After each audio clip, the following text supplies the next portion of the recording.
আসসালামু আলাইকুম রহমতুল্লাহ বরকাতু। আমার দিন ইসলামের ভাই বোনের, আশা করি আল্লাহ পাক আমাদের ভালো রেখেছে, আল্লাহ পাক আমাকে ভালো রেখেছে।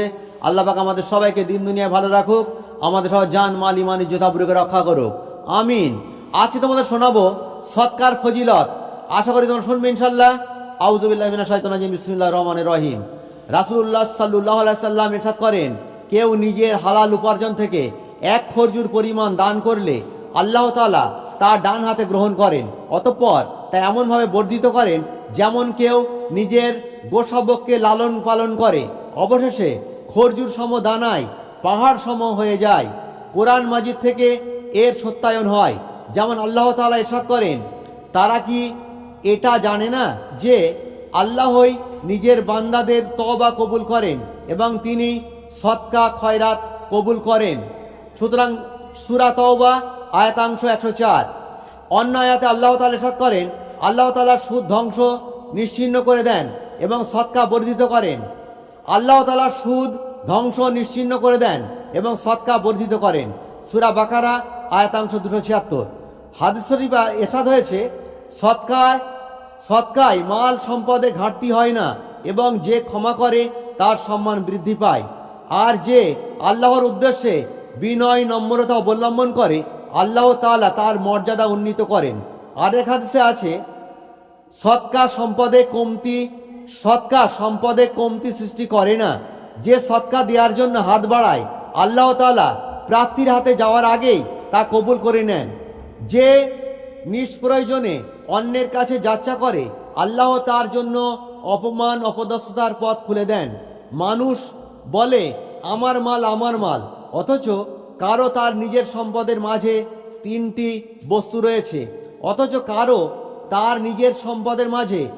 বস্তু রয়েছে, তা হলো যা খেয়ে শেষ করেছে, যা পরে পুরাতন করেছে এবং যা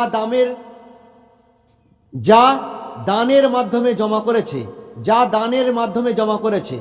এছাড়া সব কিছু অন্যদের জন্য ছেড়ে যেতে হবে।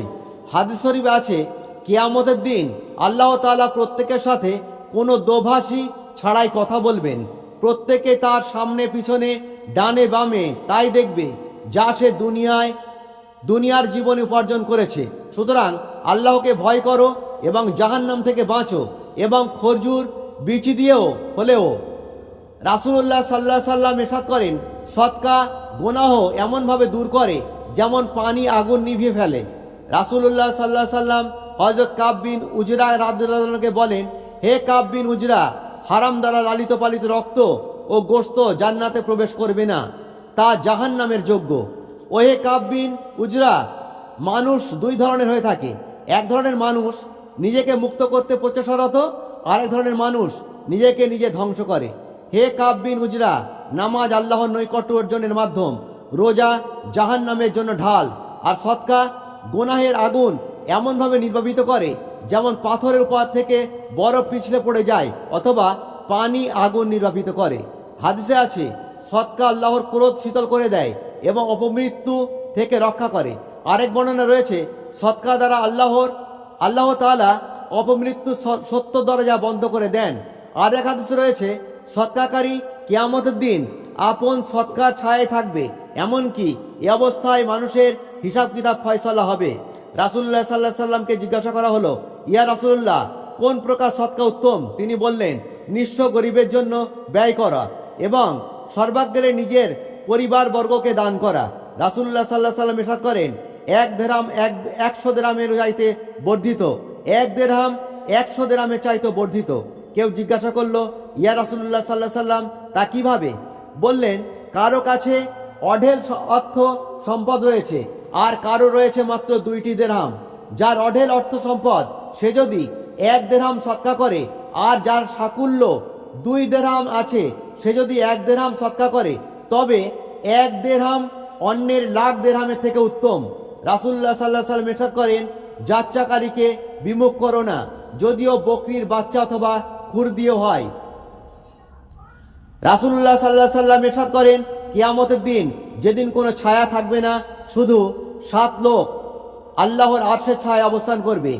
এর 7 জনের একজন সে যে এত গোপনে সদকা করেছে যে তার বাম হাত জানে না ডান হাতে সে কি সদকা করেছে। রাসূলুল্লাহ সাল্লাল্লাহু আলাইহি ওয়াসাল্লাম বলেছেন, পছন্দনীয় আমল বিপদ মুসিবত থেকে রক্ষা করে। গোপন সৎকা আল্লাহ তাআলার ক্রোধের অগ্নি নির্বাপিত করে। আত্মীয় স্বজনের সাথে সদাচার দয়াদ্র আচরণ হায়াত বাড়ায়। আর প্রত্যেক নেকি সৎকা দুনিয়ায় সৎকর্ম সম্পাদনকারী, আখিরাতে সৎকর্মশীল আর অপকর্মশীল হবে এবং সৎ কাজের আদেশকারী সর্বাগ্রে জান্নাতে প্রবেশ করবে। জনৈক ব্যক্তি রাসূলুল্লাহ সাল্লাল্লাহু আলাইহি সাল্লামকে জিজ্ঞাসা করলেন, ইয়া রাসূলুল্লাহ, সৎকায় কি প্রতিদান মিলে? বললেন, কয়েক গুণ এবং কয়েক গুণের চাইতেও বেশি প্রতিদান মিলে। অতঃপর তিনি এ আয়াত তেলাওয়াত করেন, এমন কে আছে যে আল্লাহকে উত্তম কর্জ দিবে? অতঃপর আল্লাহ তার জন্য তা বর্ধিত করে দিবেন বহু গুণে। সূরা বাকারা আয়াতাংশ 245। রাসূলুল্লাহ সাল্লাল্লাহু আলাইহি সাল্লামকে জিজ্ঞাসা করা হলো, কোন সৎকা উত্তম? তিনি বললেন, গোপনে সৎকা দেয়া এবং নিঃস্ব গরিবদেরকে দেয়া। অতঃপর রাসূলুল্লাহ সাল্লাল্লাহু আলাইহি সাল্লাম তেলাওয়াত করলেন, যদি তোমরা সৎকা সমূহ প্রকাশ্যে দান করো তাও ভালো, আর যদি তা গোপনে দাও এবং নিঃস্ব গরিবদেরকে দাও তবে তা তোমাদের জন্য উত্তম। সূরা বাকারা আয়াত 270। এই আয়াত আরেকবার বলছি, যদি তোমরা সৎকা সমূহ প্রকাশ্যে দাও তাও ভালো, আর যদি তা গোপনে দাও এবং নিঃস্ব গরিবদেরকে দাও তবে তা তোমাদের জন্য উত্তম। সূরা বাকারা আয়াত 270। রাসূলুল্লাহ সাল্লাল্লাহু আলাইহি সাল্লাম ইরশাদ করেন, যে কোনো মুসলমানকে কাপড় পরিধান করায় তবে সে আল্লাহর রক্ষণাবেক্ষণে থাকে যতক্ষণ পর্যন্ত দানকৃত কাপড়ের একটি সুতা অবশিষ্ট থাকে। হাদিস শরীফে আছে, যে মুসলমান কোনো মুসলমানকে কাপড় পরাবে আল্লাহ তাআলা জান্নাতে তাকে সবুজ কাপড় পরাবেন। যে মুসলমান কোনো ক্ষুধার্ত মুসলমানকে খাওয়াবে আল্লাহ তাআলা তাকে জান্নাতের ফল খাওয়াবেন। আর যে মুসলমান কোনো তৃষ্ণার্ত মুসলমানকে পানি পান করাবে আল্লাহ তাকে জান্নাতের পানীয় পান করাবেন। নিঃস্ব গরিবদেরকে সৎকা দেয়া শুধুই সৎকা, আর আত্মীয় স্বজনকে সৎকা দেয়া সৎকা এবং তাদের সাথে সদাচার দুইটাই। রাসূলুল্লাহ সাল্লাল্লাহু আলাইহি সাল্লামকে জিজ্ঞাসা করা হলো, কোন সৎকা উত্তম? বললেন, সে আত্মীয়কে সৎকা দেয়া যে তোমার সাথে গোপনে শত্রুতা পোষণ করে। হাদিস শরীফে আছে, কেউ কোনো প্রয়োজনশীলকে নিজের দুধেল উষ্ঠি দুধ পানের জন্য দিয়ে অতঃপর যদি ফিরিয়ে নেয় তাহলে তার এতটা সওয়াব হয় যে যেন সে একটা গোলাম মুক্ত করেছে। আরেক হাদিসে আছে, প্রতিটি ঋণ সৎকা, অর্থাৎ ঋণদাতা সৎকার সওয়াব পায়। আর এক বর্ণনা রয়েছে, রাসূলুল্লাহ সাল্লাল্লাহু আলাইহি সাল্লাম ইরশাদ করেন, আমি মিরাজ রজনীতে জান্নাতের দরজায় লিখিত দেখেছি, সৎকার সওয়াব 10 গুণ, সৎকার সওয়াব 10 গুণ এবং ঋণ দানের সওয়াব 18 গুণ। হাদিস শরীফে আছে, যে ব্যক্তি ঋণ আদায়ে অসচ্ছল অভাবীর সাথে সহজ আচরণ করে দুনিয়া আখিরাতে আল্লাহ তার সাথে সহজ আচরণ করেন। রাসূলুল্লাহ সাল্লাল্লাহু আলাইহি সাল্লামকে জিজ্ঞাসা করা হলো, ইসলামে কোন কাজ উত্তম? বললেন, খাদ্য খাওয়ানো এবং পরিচিত ও অপরিচিত নির্বিশেষে সবাইকে সালাম দান। কেউ একজন বলল, ইয়া রাসূলুল্লাহ সাল্লাল্লাহু আলাইহি সাল্লাম, আমাকে প্রতিটি বস্তুর মৌলিকত্ব সম্পর্কে বলুন। বললেন, প্রতিটি বস্তু পানি থেকে সৃষ্টি হয়েছে। অতঃপর প্রশ্নকারী বলল, আমাকে এমন বিষয় বলুন যা আমল করলে আমি জান্নাতে প্রবিষ্ট হব। বললেন, মানুষকে খাবার খাওয়াও, সালামে প্রসার করো, আত্মীয় স্বজনের সাথে সদাচার করো এবং রাতে নামাজ পড়ো যখন সব মানুষ নিদ্রিত থাকে, অর্থাৎ ঘুমিয়ে থাকে, তাহলে তুমি নিরাপদে জান্নাতে প্রবেশ করবে। রাসূলুল্লাহ সাল্লাল্লাহু আলাইহি সাল্লাম এও বলেন, অভাবীদেরকে খানা খাওয়াও, সালামে প্রসার করো, তুমি নিরাপদে জান্নাতে প্রবিষ্ট হবে। আরও বললেন, মিসকিন মুসলমানকে খাওয়ানো আল্লাহর রহমতের কারণ। হাদিস শরীফে আছে, যে নিজের মিসকিন ভাইকে পেট পুরে খাওয়ায় এবং পানি পান করিয়ে পরিতৃপ্ত করে আল্লাহ তাকে জাহান্নাম থেকে 7 খন্দক পরিমাণ দূরে রাখবেন। এক খন্দকের মধ্যবর্তী দূরত্ব 500 বছরের পথের সমান।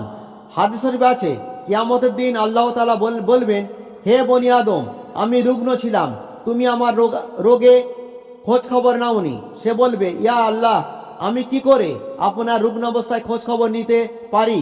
আপনি তো রাব্বুল আলামিন, সমগ্র সৃষ্টি জগতের পালনকর্তা। আল্লাহ বলবেন, তোমার কি জানা নেই আমার অমুক বান্দা রুগ্ন হয়েছিল?